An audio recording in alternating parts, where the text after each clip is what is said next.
Bonjour, Claire de Vlemings, coach pour personnes, autiste Asperger. Tout d'abord, je tenais à vous remercier pour les messages que j'ai reçus suite à ma proposition de webinaire. Alors d'abord, je voulais y répondre dans cette capsule, mais je me suis rendu compte que ça va sensiblement rallonger la durée de la vidéo. Et donc, je vais y répondre dans une capsule spécifique après cette série-ci et avant la série suivante. Saviez-vous que j'ai aussi un compte Instagram, @Claire_de_Vlemings, je vous mettrai ça dans le texte, et que sur ce compte, eh bien, vous trouverez des conseils, des anecdotes de ma vie quotidienne, et puis, via ce compte, je souhaite aussi faire une rubrique en stories qui s'appelle « Posez-moi une question ». Mais pour cela, j'ai besoin de plus d'abonnés. Donc, n'hésitez pas à me suivre si vous avez Instagram et si ce que je raconte vous intéresse. Aujourd'hui, je vais vous parler de deux problèmes liés à la naïveté, l'escroquerie et le harcèlement. Alors, je vais aussi vous donner quelques conseils qui, jusqu'à présent, ont bien fonctionné pour moi. Le premier problème, donc, c'est le risque d'être escroqué. Alors, ça peut être une escroquerie financière, médicale, amoureuse, professionnelle, relationnelle, informatique. Et les escrocs sont souvent, presque toujours, des gens avec énormément de charisme, sinon ils ne parviendraient pas à embobiner autant de monde. Ils ont de la tchatch, ils ont une capacité à réfuter tous vos arguments et ils ont un don pour détecter les personnes crédules. Certains d'entre eux vont présenter des traits narcissiques sans pour autant être des pervers narcissiques. Et certaines escroqueries vont carrément relever de la pratique mafieuse. Alors, vous aurez à vous méfier si ce qu'on vous propose est trop beau pour être vrai. On vous propose de placer toutes vos économies avec un taux d'intérêt à 15% par les temps qui courent. Il y a un réel problème. Un homme ou une femme à l'autre bout du monde tombe éperdument amoureux de vous en vous ayant vu uniquement sur l'écran de son smartphone. C'est suspect. Si cet homme ou si cette femme vous demande ensuite d'envoyer de l'argent pour soigner sa vieille tante malade, c'est une relation à arrêter immédiatement.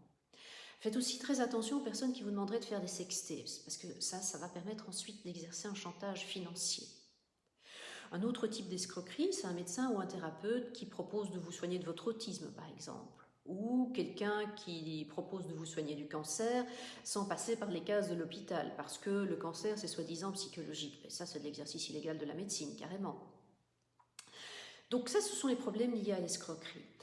L'autre type de problème que je voulais aborder dans le cadre de la naïveté, c'est celui du harcèlement. Et là, la naïveté est liée en plus à nos problèmes de théorie de l'esprit.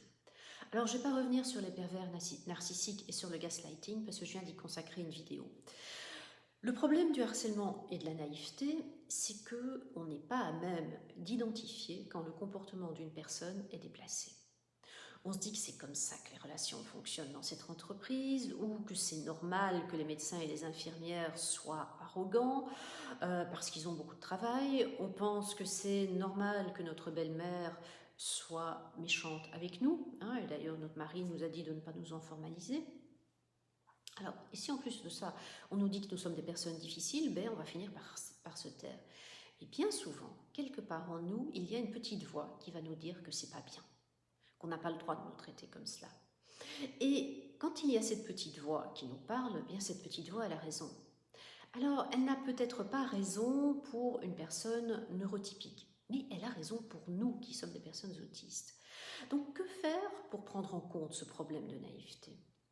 La meilleure solution est de parler de vos problèmes à une personne de confiance qui n'est pas autiste ou à votre thérapeute si vous êtes suivi. Parce que cette personne va avoir de la bienveillance pour votre difficulté à accéder à vos émotions et à vous exprimer. Donc, vous allez pouvoir vous exprimer. Une autre solution, c'est ce qu'on appelle la leçon apprise, lesson learned en anglais. J'ai été il y a de nombreuses années victime d'un médecin escroc, puis j'ai continué, j'ai été victime d'une thérapeute qui outrepassait sérieusement les limites de ses compétences. Et ma famille était carrément inquiète pour moi. Et il y a quelques semaines, quelqu'un m'a parlé d'un thérapeute absolument formidable, génial, pour prendre en charge les effets secondaires du traitement anticancéreux que je prends. Il est cher, m'a-t-on dit, les produits à acheter sont chers aussi, mais il est vraiment super. Eh bien, j'ai poliment refusé que l'on me donne ses coordonnées. Voilà, ceci termine cette vidéo. Dans la prochaine vidéo, je vous parle des avantages de la candeur. Je vous souhaite une belle journée, une belle soirée, puis je vous dis à très bientôt.